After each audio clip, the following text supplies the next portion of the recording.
départ, je n'étais pas parti pour être journaliste. Je suis né à Paris, j'ai grandi dans la banlieue parisienne. Je crois que j'ai fait tout le tour, Bondy, Aubervilliers, et puis j'ai passé une grande partie de mon enfance et de mon adolescence à Saint-Quentin-en-Yvelines, et notamment à Trappes, d'où sont sortis quelques spécimens hauts en couleur et beaux parleurs, comme Jamel Debbouze, Omar Sy et quelques autres, et quelques footballeurs aussi.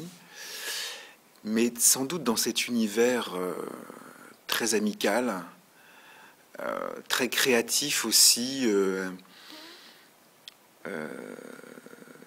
dans lequel j'ai pu monter ma première revue, j'ai été amené à parler et peut-être à considérer, à m'adresser aux autres, à aller chercher par la parole des réponses aux questions que je me posais. Et peut-être que cette double formation à la fois philosophique et, je sais pas comment dire, périurbaine, comme on dirait aujourd'hui, ou banlieusarde, qui m'a conduit à faire de la parole. Alors moi, je n'étais pas doué comme les uns et les autres l'étaient pour faire des matchs d'improvisation avec une sorte de maestria monumentale. Mais par contre, je me suis, quand je suis arrivé à Paris, que j'ai passé mon bac au lycée Voltaire, et j'ai commencé à monter ma première revue, qu'on a imprimée là-bas, c'est-à-dire à Saint-Quentin-en-Yvelines, eh bien, je suis allé avec beaucoup à la fois de candeur et d'aplomb voir des grands intellectuels, des grands artistes. Je connaissais pas du tout le milieu culturel parisien, et donc j'y allais comme ça, en fait, d'une certaine façon, avec un peu d'audace, avec un peu avec un certain naturel, et je me rendais compte que par la parole, on pouvait d'une certaine manière un peu tout obtenir. C'est-à-dire qu'on pouvait rencontrer les auteurs qui nous faisaient penser, on pouvait rencontrer les musiciens qui nous faisaient rêver, on pouvait comprendre quelque chose. Et je me suis dit que finalement, alors je ne sais pas que ce soit le journalisme ou la philosophie, parce qu'il y a quelque chose qui a parfois un peu à voir, puisqu'il s'agit quand même de deux disciplines qui cherchent tant bien que mal et à faire advenir quelque chose de l'ordre d'une vérité. Une vérité de l'information, et une vérité plutôt de l'être de l'autre côté, mais que ça reposait quelque part sur une sorte d'entretien infini. Et moi, j'ai quand même l'impression de ça. J'ai l'impression de ça, et je pense que même la première pièce que j'ai montée, Projet Luciole, je faisais dialoguer en fait des gens que j'avais lus. Je faisais dialoguer des gens que j'avais lus dans des livres, enfin, ou qui parfois ne s'étaient jamais rencontrés. Guy Debord et Jacques Rancière, ou je sais pas, Jean Baudrillard et Annie Lebrun, ou George Orwell et Walter Benjamin. Mais du coup, et que c'est vrai que j'ai souvent construit les choses comme des dialogues. Et j'ai l'impression que, oui, que ce métier-là a à voir avec ce que Blanchot appelait l'entretien infini, c'est-à-dire que on ne cesse, voilà, d'enrichir. Peut-être que c'est ça aussi un journaliste qui interviewe, hein, qui peut-être que lui-même se construit en fait se dessine à travers en fait l'entretien et la façon qu'il a de s'entretenir, voilà, et de penser c'est-à-dire entre lui et la personne ou le sujet qu'il aborde. Et peut-être qu'il y a quelque chose de ça qui dessine une biographie. Vous disiez que le corps est important. Je pense que c'est vrai. Je pense qu'il y a quelque chose qui... alors on pourrait dire que ces personnages, que ces intervieweurs n'ont pas de personnalité et qu'ils n'ont que celle de leurs interviewés. C'est pas tout à fait juste, parce que je crois qu'on reconnaît, quand on suit un peu quelqu'un, c'est pas simplement ses petits dadas, ses marottes, ses façons de questionner ou ses tics. On reconnaît une façon de faire, une façon de guider, de conduire, quoi, un peu comme dans une danse. Et quelque chose de lui se dessine à travers ce moment un peu éphémère. Et parfois, après, la personne, l'intervieweur, peut être vraiment, si elle a été très attentive, parce que c'est vraiment un art de l'écoute, un art de l'attention, de la concentration, de la digression aussi, mais vraiment de la conduite, elle peut vraiment être épuisée, qu'on peut vraiment être vidé après une interview. Vraiment. Comme quand on a fait, une danse, un match, une pièce de théâtre. Il y a quelque chose de cet ordre-là. Et même dans la préparation, la façon de se préparer, comment on se prépare, comment on entre quelque part en scène, quoi. Donc, ceux qui y arrivent au mieux. Après, il y a ceux qui sont juste dans la mise en scène d'eux-mêmes, et qui sont des battleurs, pour laquelle la personne en face ne compte pas, etc., etc. Mais il y a quand même quelque chose de cet ordre-là, et peut-être, oui, une biographie qui se dessine comme ça. Et donc,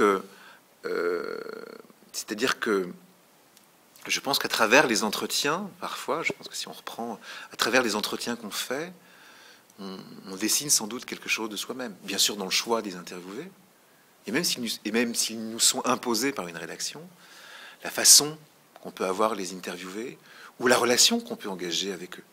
Est-ce qu'on en reste là? Est-ce qu'on va plus loin? Et c'est vrai que moi, j'ai toujours été attiré par cet art de la rencontre. Ça, c'est sûr. Je pense que c'est les gens, les êtres, les œuvres, c'est vraiment comme des paysages, comme des pays, comme des mondes. Et les intervieweurs que j'admire, ou plutôt les interviews que j'admire, parce que je ne peux pas dire j'ai un intervieweur que je vénère, c'est comme on pourrait adorer, je sais pas moi, Alban Berg ou Guy Debord ou que sais-je.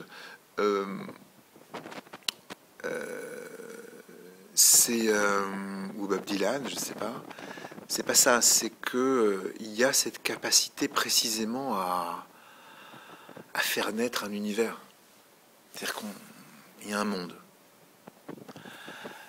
Et voilà. Et même dans les choses les plus anecdotiques ou les plus drôles, hein, je veux dire, quelque chose qui, il y a un monde. Même dans les interviews, canulars, là, les fameuses interviews canulars de Desproges ou de Mizrahi, et la fameuse de Desproges avec Sagan. Il y a un univers, il y a un monde. Et on voit le monde aussi quelque part, le petit monde, la petite santé en effet de Sagan, mais on voit aussi que ce petit monde est grand, très grand, d'humanité et de compassion et d'égard, voilà. Et qu'on pourrait imaginer, si ce n'était pas un canular, que quelque chose aurait pu se dire vraiment entre eux, qui n'aurait pas été gardé par ailleurs par la chaîne de télévision. Mais voilà, il y a des choses, il se passe quelque chose. Et c'est vrai que j'ai eu souvent ça quand même, d'avoir, même sur des choses très théoriques, abstraites, puisque moi je fais un journalisme d'idées.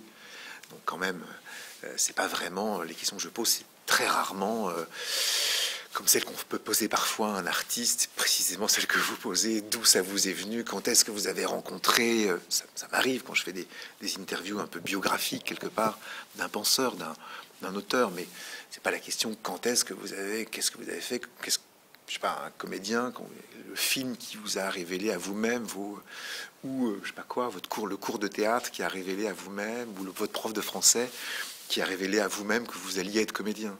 C'est pas tout à fait pareil. Je pose plutôt des questions un peu, théoriques, philosophiques, politiques. Mais quand même, je crois que je vois, avec l'expérience sans doute, mais je vois et que j'ai un peu toujours vu qu'il y avait quelque chose de l'ordre, comme disait Nietzsche, qu'une pensée et un peu une forme quand même de, si ce n'est de biographie théorisée, qu'au moins, mais qu'au minimum une pensée véritable. Je ne parle pas des fast-thinkers qui au fond n'en ont pas et qui font des livres pour passer à la télé. Mais quand il y a une pensée, elle est traversée par la vie et qu'il y a une vie, en fait, voilà. Qui a, si ce n'est une vie théorisée, mais qui a quelque chose de vivant, de très vivant. Et que ça mérite à être interrogé parce que précisément, ce n'est pas juste un concept, une formule, une idée. Et que pour en arriver là, ça a été traversé soit par des gouffres, soit par des bonheurs, soit par des histoires, soit par des vies, soit par des aigreurs aussi, évidemment, des malheurs, des colères essentielles et fondatrices. Et donc du coup, oui, je pense que j'ai été sensible à ça, et c'est ça qui m'a fait quand même rentrer dans ce monde. C'est bien sûr l'écriture, parce que moi je travaille pour la presse écrite principalement, mais c'est ça, et c'est pour ça que, en tout cas, je pense que l'interview, malgré tout, malgré la communication, malgré le formatage, malgré il faut réduire de 2000 signes pour que ça rentre, voilà, et que ça déborde pas, justement. Et parfois, c'est malheureux. Et malgré tout, malgré toutes les contraintes, peut encore, sous quelques conditions quand même, nous amener à avoir des moments de vérité, à faire rencontrer des mondes, des paysages nouveaux. Il y a Gilles Deleuze qui disait qu'il aurait aimé faire un cours de philosophie, comme Bob Dylan écrivait des chansons. Oui, je pense qu'on pourrait essayer d'imaginer de faire des interviews comme on découvre effectivement des paysages et des pays totalement nouveaux, et des mondes, des planètes presque, comme comment dire, voilà, comme quand Hugo voit les cratères de la Lune, là, qui dit si rien n'avait une forme, ça serait cela.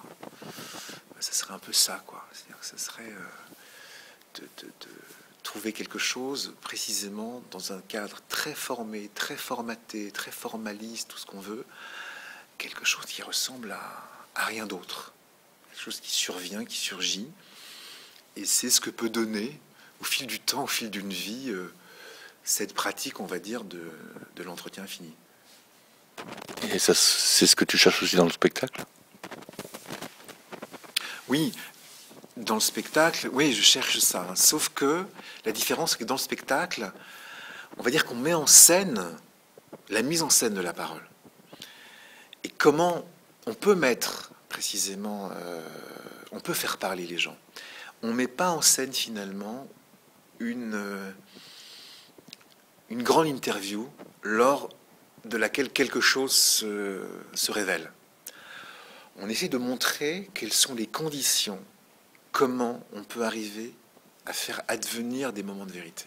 Donc on est allé questionner des questionneurs, qui, je crois, pour la première fois, parce que moi-même, je n'ai jamais entendu ça comme ça. C'est-à-dire qu'on entend souvent des souvenirs de grands journalistes, de grands intervieweurs, de la télé, de la radio, voire de la presse écrite, qui racontent, que ce soit Dumayet, Pivot, Drucker, enfin voilà, qui racontent des anecdotes, des souvenirs, avec des clashs ou des moments merveilleux, ce qui se passe dans les loges, etc. Mais rarement, je crois qu'on a entendu comme ça la parole des gens qui font parler, et les questions qu'ils se posent, et leurs trucs, à la fois leurs petits trucs et leurs grandes théories. Et évidemment, plein d'anecdotes, et plein de façons de... Donc du coup, c'est le spectacle, c'est plutôt, puisque nous sommes allés questionner ces questionneurs, c'est plutôt... eh bien, comment Jean Asfeld, il fait parler non seulement les victimes d'un génocide, mais aussi les bourreaux. Et comment il se rend compte qu'à un moment donné, il ne faut pas leur dire « je, tu, toi, vous », mais plutôt « on ». Eux, ils ont besoin de dire « on faisait comme ça ». On tuait de cette façon-là. S'ils sont dans la subjectivité et dans le « je », ça ne marche pas. Donc nous, on est allé voir les intervieweurs, les questionneurs, on les a rencontrés, comme Edgar Morin et Jean Rouch faisaient dans leur film Chronique d'un été, toute proportion gardée évidemment. Voilà, dans nos appartements, lors de dîners la plupart du temps, ou de cafés, voilà, et on les a fait parler. On les a fait parler sur leur façon de faire parler. Et de ça, on a composé en fait un spectacle qui est composé principalement de la parole des gens qui questionnent. Et qui, précisément, donc Nicolas et Judith, Nicolas Bouchot et Judith Henry, sont comme deux comédiens qui sont précisément dans la situation de l'interview, avec toujours un tiers, le public qui est là, et qui partent d'une certaine façon, qui font une enquête, en fait, qui partent à la quête de la parole, non pas perdue, mais comment on trouve le chemin de la parole, quoi. Si c'était pas une référence aussi philosophique et aussi chargée, ce serait acheminement vers la parole. Et donc du coup, ils vont porter la parole de Florence Aubenas, Jean Asfeld, Régis Debray, Edgar Morin, Raymond Depardon, Claudine Nogueret, et qui vont, en tout cas, tenter de nous faire comprendre comment c'est possible, comment c'est encore possible précisément de faire parler, d'avoir de la parole. Et finalement, c'est aussi la possibilité encore aujourd'hui qu'on a à se parler, à se raconter des choses, aussi sur la France d'aujourd'hui, puisque on a quand même beaucoup tourné le spectacle. vers un questionnement sur qu'est-ce que les gens, on va dire, ordinaires, ont à dire de la situation présente et comment finalement la façon dont on les fait parler ou dont on ne les fait pas parler dans les médias peut nous dire quelque chose de la France d'aujourd'hui, de la société contemporaine. Donc ça, c'est très présent. Et donc, c'est en sorte là qu'il y a une certaine politique du langage ou politique de l'esthétique.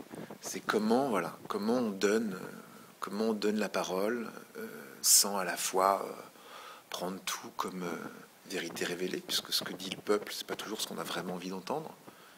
Mais voilà. Mais comment, comment d'une certaine façon, on donne la parole aussi à ceux qui ne l'ont pas, ceux qui l'ont moins, et comment peut-être cet acheminement vers la parole nécessite d'aboutir à un grand silence, à un effacement précisément, pour faire advenir quelque chose, notamment avec ceux qui viendront nous écouter, c'est-à-dire le public.